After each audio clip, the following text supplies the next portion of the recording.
Minana uye anofamba nevasingade Minana. So kushayikwa kwemimiracles nezvishamiso haisi statement yatingati ava vana Mwari nokuti hakuna Minana.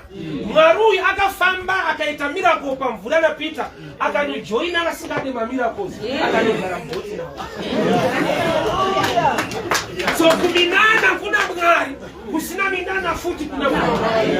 But kuna advantage ndekwevanhu vanotenda Minana yaJehovha. Why nekuti nedzimwe nguva the boat can capsize. Boat rikanyura wakatenda muna Jesu anofamba pamusoro pemvura une another way to come out.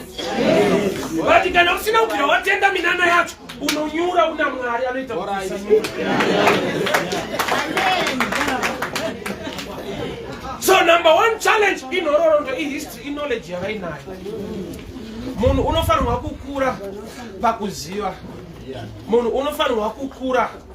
Growth yemuKristu iri pa knowledge pa information.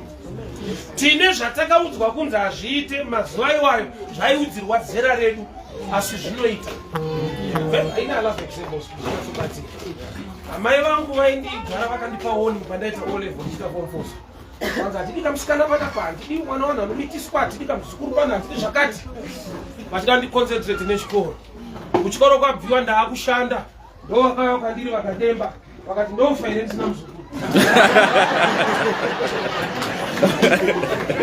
Vati ndo vainiita gade. Apa vakuti mwana wangu ndofa ine. Zvoreva kuti chavaitsura mumazuva ekuchikoro inguva, not the person. The same person ndiyo vanotarisira kuti achava pamuroora, but pane nguva yavasingatarisire muroora wacho auya.